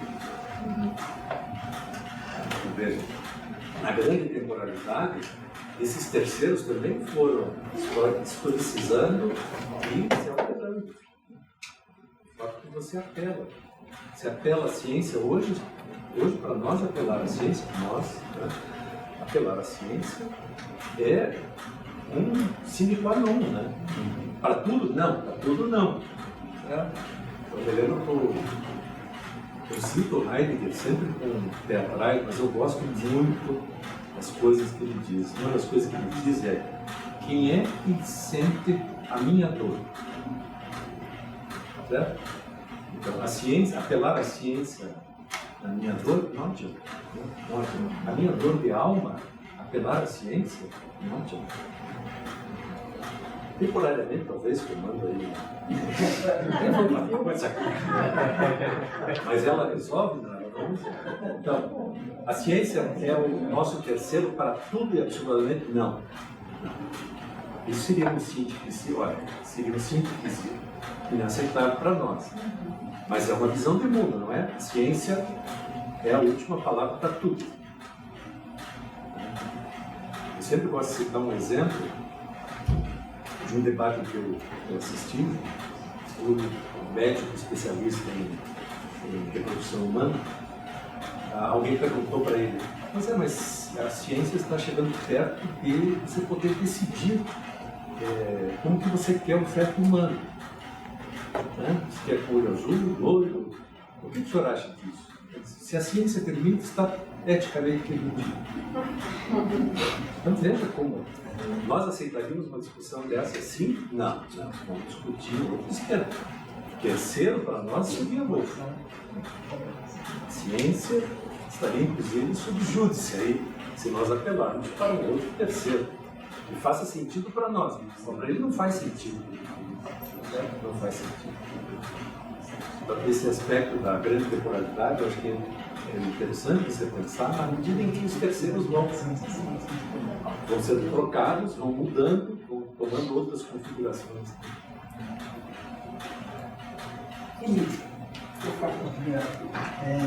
Antes de tudo, parabenizar a banca pelo convite ao professor, agradecer ao senhor pela fala. Estou com uma questão que fiquei me perguntando aqui ao longo da fala, como que nós podemos abrir espaço para esse relativismo, sustentar a importância dessa heterodoxia biologizada, mas em alguma medida sem deixar que, por exemplo, discursos extremistas que se valem de supostos terceiros, né? Então, eu estou pensando aqui, por exemplo, o debate a respeito da vacina era um debate sobre, que tomava, por um lado, o terceiro, a ciência como terceiro, mas se nós questionássemos o outro lado, ele ia dizer que também era ciência, porque o médico fulano de tal receitou a ivermectina. Da mesma forma, se a gente pensar no discurso lá do direito, né, nesse campo de criação da cultura, há quem se valha de uma Constituição Federal e há quem se valha, sei lá, de uma jurisprudência. E quando, por exemplo, um juiz condena alguém, ele diz, olha, me valido do que está posto está estabelecido na letra da lei. Mas outro juiz vai dizer, olha, pela mesma letra, acho que tem um problema aí na sua interpretação. E as pessoas começam a perceber que é um embate de interpretações do que está posto no texto. Ainda em outro campo, outro domínio discursivo, outro campo de criação da cultura, no campo religioso, você também tem quem se valha de um texto escrito e quem vai estabelecer determinadas orientações a partir de uma tradição. E quando se questiona, também se diz, olha, mas a minha tradição está ancorada no texto. Então, no final das contas, fica com a impressão que as pessoas lá na ponta já começam a perceber que está em jogo mesmo interpretações de textos. Está em jogo mesmo a interpretação de qual ciência vale e qual não vale. E como a gente lida com essa abertura, com essa possibilidade de relativismo, com essa necessidade da heterodoxia ideologizada, mas sem deixar, e aí obviamente isso pode escapar do escopo do senhor, mas sem deixar que esses discursos extremistas eles ganhem terreno, que eles se construam como verdadeiros. Essa é a expressão. E nós, querendo ou não, em qualquer posição, nos extremos ou não nos extremos, hierarquizamos as coisas. Nós hierarquizamos. Então, e aí você gostaria de que um discurso superasse o outro. Nós temos esse desejo, ou não? Nós temos esse desejo. Nós temos esse desejo. Eu acho que nós vivemos muito intensamente, muito agudamente no período de 2019, 2022, essa questão de que nós queremos que um discurso vença, mas eles também querem que o discurso deles vença. Então, no fundo é isso. Eu acho que estamos nus na clareza. Estamos nus na clareza. Não há outra forma que não seja a luta do convencimento. Não há outra forma. Não há outra forma. O tribunal arbitrar é o tribunal arbitrar. Mas claro que você vai ter que aceitar que há necessidade de um arbítrio. Porque nós vivemos um período em que as pessoas recusavam a ideia do arbítrio. Quer dizer, estou falando no passado, mas ele ainda está vivo, ainda está presente. Então, não tem resposta. Essa é a condição humana. Parece que a única possibilidade é você trabalhar no convencimento. Mas não no convencimento do imediato, mas no convencimento do supradestinatário idealmente verdadeiro. E este supradestinatário é melhor do que este supradestinatário. Então, no caso do jurídico, por exemplo, é melhor a jurisprudência que leia a letra da lei do que uma jurisprudência do direito que nasce na rua. Essa é uma expressão que alguns juízes e algumas tendências jurídicas usam. Eu não quero saber da lei, eu quero saber do direito que nasce na rua. É fundamental um processo, e aí caímos no outro espaço. Nós somos seres animais políticos. O convencimento é uma atividade política. Você tem que fazer um argumento porque a jurisprudência que olha a letra da lei, mesmo a ambiguidade e o indecidível que tem a lei, é melhor do que uma jurisprudência que nasce da lei. Nós concordaríamos, né, que uma jurisprudência, acho que todos nós concordamos, uma jurisprudência que lê a lei é melhor do que uma que vai criando as próprias soluções. E a lei sendo indecidível, ela abre possibilidades de criatividade jurídica. Ela é importante nesse aspecto. Mas é o juiz que lê a lei e interpreta a lei, é diferente daquele que diz, não, eu estou nem aí para a lei. Que também existe muito. Assim como o médico, né? Nós vimos. Eu perdi a minha inocência, realmente. Uma história de médicos praticavam uma medicina não fundada na ciência. Certo? Mas foi isso. Eles dominam o Conselho Federal de Medicina. Federal de Medicina. Então veja o problema que é esse. É um problema político, né? Porque decisões encaminhadas corretamente tem um efeito. Se fosse um efeito só sobre a pessoa que decidiu, mas não, né? Eu não tomo vacina de sarampo, mas vocês todos daí estão ameaçados. É um problema de saúde pública, mas daí a pessoa diz não. Como é que dizia o outro? A liberdade vale mais que a vida. Essa é um dos slogans famosos do capitão, né? Liberdade vale mais que a vida. Então, eu também dizer, o meu interesse vale mais que o interesse social. Então, eu não tomo pronto, mas você vai infectar 1 milhão de pessoas, sabe assim, 1 milhão de pessoas. Então, Felipe, felizmente é minha resposta.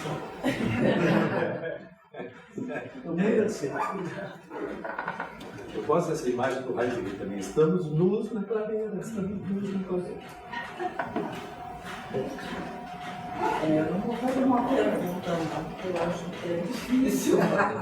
Eu só queria fazer um comentário que já no seu texto, já nos seus textos da vida, mas no seu texto sobre o livro, né, no meu livro sobre o terceiro, eu até te falei isso e já falei para outras pessoas.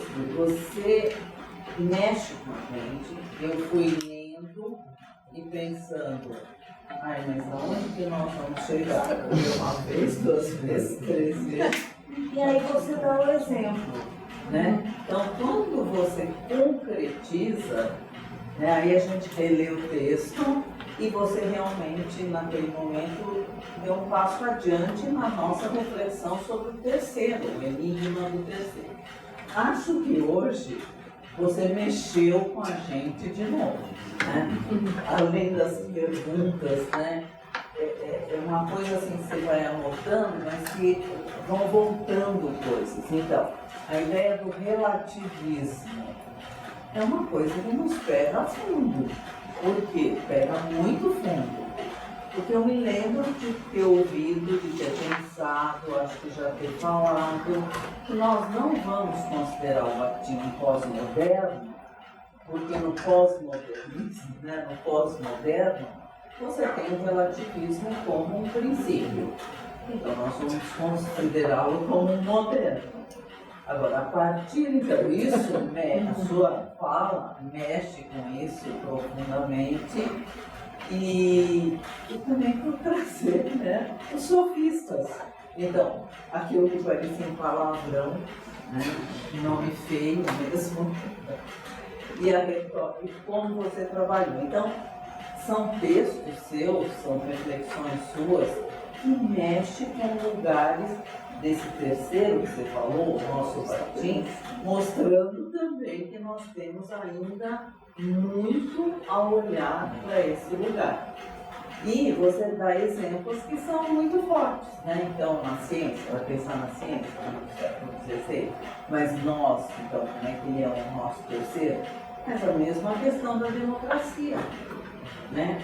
A democracia como terceiro, e a gente pensar em algumas falas, a democracia relativa, eu estou falando de uma fala assim, que tem o que está trazendo.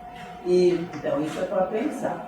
Da minha parte, eu tenho que reler ou ler ou repensar uma série de coisas, mas que é um passo adiante mesmo. Você está trabalhando filosoficamente, aí, relendo, e aí você chega no político, etc. Né? E aí, só um exemplozinho, que aqui várias pessoas assistiram um documentário sobre o Antônio Cândido. Não sei se você assistiu, vale a pena assistir. Ele é bom por tudo, ele é impactante, não sei se vocês assistiram. E são as anotações dele. O Antônio Cândido escrevia desde os 15 anos, diariamente ele tinha anotações. Então o cineasta escolhe no final da vida, e um ponto muito forte é a relação dele com o PT, uma relação positiva, forte. Ele diz que, além da literatura, da sociologia, a política que era forte. E tem uma hora que ele diz isso, e quando eu assisti eu pensei, porque eu já tinha lido o seu texto. Ele diz assim: o Lula, né, já fez historicamente o que ele tinha que fazer. Não vamos julgá-lo moralmente, politicamente, mas vamos julgar, você citou o Fidel Castro, quem vai julgá-lo é a história. Então é impressionante como, né, nessa posição, uma clareza, né? É muito impressionante, que é a clareza em relação à própria vida, à morte, né, etc. E ele tem essa fala, ai meu Deus, ele fará por aí. Eu só queria dizer isso, que as suas colocações são de um filosófico, né, de uma profundidade que faz a gente pensar. As perguntas que apareceram aqui, eu também pensando nessa ideia que nós já falamos, ele não é pós-moderno. Vamos pensar em João Paulo sobre esse relativismo, como você colocou. É só isso, só para dizer que é magnífico, pessoal. Eu acho que ele não é mesmo pós-moderno, porque o pós-moderno se contenta com a horizontalidade, né? O Martim não se contenta com a horizontalidade. Ele traz para o palco, né, o cenário, a luta, a heterodoxia dialogizada. Quer dizer, não é que são todas as vozes sociais estão no mesmo plano, sim, elas estão todas no mesmo plano, mas não é isso que interessa. O que interessa são os pontos todos de conflitos. E eu acho que no pós-moderno não, até onde vai a minha informação sobre o pós-moderno, essa questão não entra, né? A questão da luta, que é a questão que nos abre para o político, que nos abre para o processo decisório, que nos, né, para o qual nós não temos lastro nenhum, mas que precisamos trabalhar a partir de algum lastro que nós aceitemos como verdadeiro. Agora, eu tinha, você diz isso, mas a minha leitura tem sido cada vez mais em cima de frases do partido. Essa, por exemplo, o Tribunal Arbitral, o Tribunal da Retórica, certo? Eu tenho repetido N vezes, outras vezes. O discurso retórico, aquele discurso retórico, se faz na perspectiva do terceiro, não é bem assim. É o ponto de vista. です。 Enfim, são frases que, quando a gente lê, a gente percebe que elas têm uma característica, a hora que você olha para a nossa realidade, eu acho que o que nos encaminhou para uma outra reflexão foi o período bolsonarista. Foi um período que nos levou a essa questão da luta dos discursos, da luta encarniçada dos discursos. E aí as palavras do Bakhtin começaram a fazer sentido para aquilo que parecia caótico. Parecia uma descrição que não é. É exatamente o jogo que está aí encarniçado no programa. Você pode fazer a pergunta? Professor, primeiro eu quero agradecer, uma honra poder ouvi-lo aqui. Tem sido referência nos trabalhos que eu tenho feito no Prof. Letras, da USP. Quando você falou do terceiro, eu tenho umas turmas, eu trabalho com turmas de 9º ano do ensino fundamental.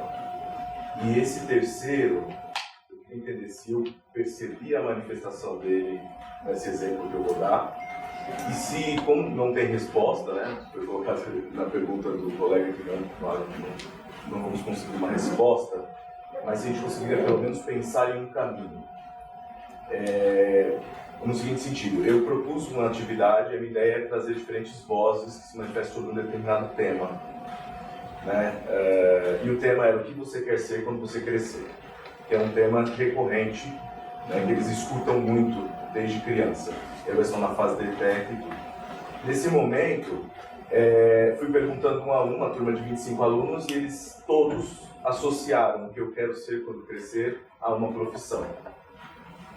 Então aqui eu percebi que existe um discurso, né, um terceiro discurso aí, se a gente pudesse pensar assim, né, que se manifesta associando ser a uma profissão.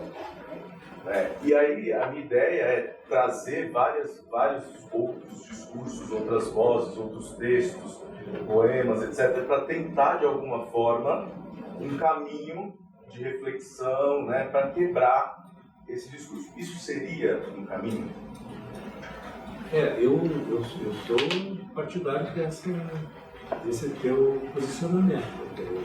Eu acho que pela literatura e pela arte, a gente conseguiria, talvez, convencimentos. Não sei, eu acredito ainda.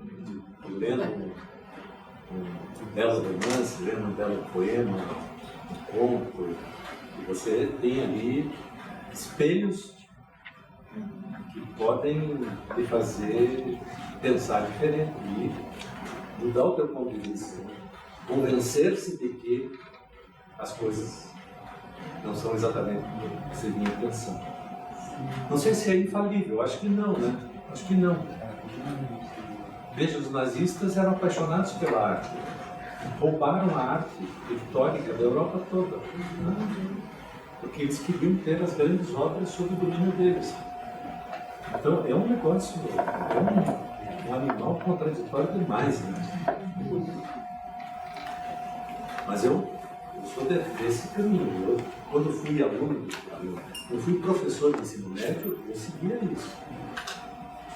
Vamos ler os poemas, para ver como é que aquilo repercute. Porque o discurso, o sermão, pura e simplesmente, ele não convence. Muitas vezes os exemplos concretos convencem, mas nem sempre convencem. Então, o sermão algumas vezes convence, mas nem sempre convence. Então, essa coisa de que nem sempre você não tem garantia nenhuma para nada. Você tem que experimentar vários caminhos, eu acho. Obrigado. Eu tenho a impressão de que a gente pode encerrar, não é, esse momento e também agradecer, porque eu acho que a gente sai, e eu saí assim sempre de Curitiba, achando que tinha mais alguns livros para ler, não é? E ali de dizer, acho que você hoje citou vários textos do Martim que nos provoca a chegar em casa e voltar lá naquele livro. Ah, mas isso é dos 70, eu quero ver de novo. Eu acho que isso sim. E a outra questão que a Beth falou, e eu fiquei com essa questão de, então acho que eu tenho que voltar aos sofistas, né? Ao Protágoras, ao Heráclito, que a gente sempre designou numa perspectiva diferente, porque no tempo que a gente estudava a filosofia, eles eram pré-socráticos, não é? Estava todo mundo do outro lado da margem, porque a filosofia era a margem e a margem era o Platão e o Aristóteles. Eu acho que esse é um movimento, né, faz a gente um pouco ter que ficar bem na frente. Eu agradeço muito pela sua dedicação e nos trazer algo que realmente é instigante. Muito obrigada.